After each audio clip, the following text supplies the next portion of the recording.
আসসালামু আলাইকুম। ওয়ালাইকুম আসসালাম। আপনার নাম কি? আমার নাম মাহবুব। আচ্ছা, আপনি এখানে আসার আগে কত জায়গায় চিকিৎসা নিয়েছিলেন? সেখানকার ফলাফল কেমন আর এখন আপনার কেমন লাগছে? এই যাবতীয় বিস্তারিতগুলো আমাদের সকলের উদ্দেশ্যে বলেন। আমি যাবৎ যেখানে যেখানে যা চিকিৎসা হয়েছি, যেখানে মনে করেন যে কবিরাজের কাছে গেলে ভালো, কিন্তু ভ্যানে উঠলে যা তা তাই। আমার সারা অঙ্গ আগুন জ্বলত, শুধু আগুন দাও দাও করে জ্বলত।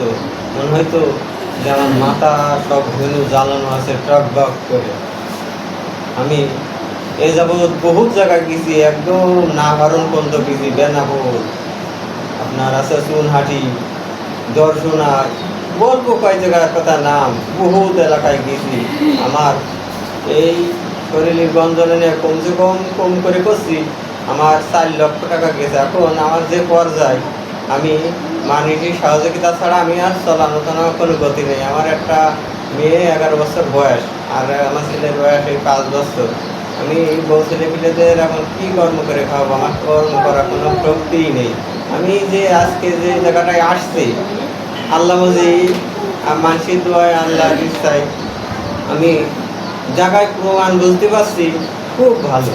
আমার মনে হচ্ছে আগের মতন স্বাভাবিক শক্তি আল্লাহ আমারও আর কি রয়ে দিয়েছে। এখানে আসার আগে বা আমাদের চিকিৎসা শুরু হওয়ার আগে কেমন ছিলেন আর এখন কেমন? আমি যে চিকিৎসা হওয়ার আগে যে এখানে আসছিলাম, আমার গুড় থেকে একবারে হাঁটু পর্যন্ত কোনো শক্তি ছিল না। না থাকার কারণে হুজুর আমার আছে হাড়া করানোর পরে আমি বেশ খানটে হেঁটে বেড়ালাম, তা আমার শরীরে কোনো নিরাপদ দেখতে পারলাম না। যাই হোক, আমরা মহান রবের প্রশংসা করি, বলি আলহামদুলিল্লাহ। আলহামদুলিল্লাহ। আসলে আমাদের নিজস্ব কোনো ক্ষমতা নেই, সম্পূর্ণ ক্ষমতা আল্লাহ তাআলার। আমরা বিভিন্ন প্রসেস অনুসরণ করে বিভিন্ন আয়াত দোয়া করে আল্লাহ তাআলার কাছে সাহায্য চাই, আল্লাহ তাআলা আমাদের সহযোগিতা করেন।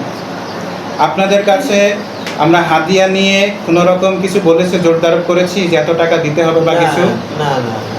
সত্য কথা বলবেন, মিথ্যা বললে আপনি গুনাহগার হবেন। না না না।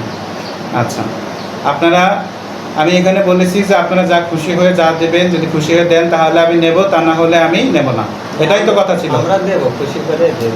আমি বলেছি না এরকম কিছু কিনা? না না, আপনি কিছুই বলেন। আচ্ছা, যা বলেছেন সব সত্য কথা তো? সত্য কথা। মিথ্যা বললে কিন্তু আপনি গুনাহগার হবেন। কোনো মিথ্যা না। আচ্ছা, ঠিক আছে, ভালো থাকেন। আসসালামু আলাইকুম। মুরব্বী আসেন, একটু আপনার একটু বক্তব্য নেই।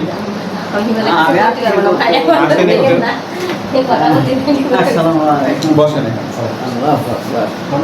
মাহবুব ভাই আপনার কি হয়? আপনার ছেলে, অর্থাৎ আপনি মাহবুবের বাবা, তাই তো? আচ্ছা মুরব্বী, আপনি তো দীর্ঘদিন মুয়াজ্জিন ছিলেন না, মসজিদের দায়িত্ব ছিলেন, আজান দিয়েছেন। আচ্ছা, তা আপনি আপনার ছেলের যে সমস্যা ছিল সেই সমস্যাগুলো আপনি কোথায় কোথায় চিকিৎসা নিয়েছেন, এখন কি বুঝতে পারছেন, এবং আপনাদের কাছ থেকে হাদিয়ার ব্যাপারে, টাকা পয়সা নেওয়ার ব্যাপারে আমরা কি বলেছি, এগুলো একটু আমাদের উদ্দেশ্যে বলেন। অনেকেই বলে আমরা মিথ্যা কথা বলি, আমরা প্রতারণা করি। তো আপনার ছেলে এখানে আসার আগে, আমাদের চিকিৎসা শুরু হওয়ার আগে কেমন ছিল আর এখন কি অবস্থা সেটা একটু বলবেন। জি। এর আগে তো ধরে ভাগে যেখানে কবিরাজের বাড়ি নিয়ে গিয়েছি, হয়তো দেখা যায় খারাপ করেছে করবে জানে যা সেটা সারাদিন যা করলাম, আবার সন্ধ্যা হতে হতে যা হয় দেখে পানি কম হয় না। যখন আল্লাহ আমাদের ছেলে যখন ভালো বলছে, তারই শরীরে সহযোগিতা সেই বলতে পারে, তখন আল্লাহ মধ্যে ভালো, আমিও দেখছি ভালো। কারণ আল্লাহ খালার রহমত কেউ করতে পারে না, তাছাড়া আল্লাহ মধ্যে ভালো। এখন ভালো যখন ছেলে বলছে তখন আমরা ভালো বলছি। আপনাদের কাছে টাকা পয়সা নিয়ে আমরা জোর করেছি? এমন কোনো জোরালো কথা নেই, যা খুশি মতে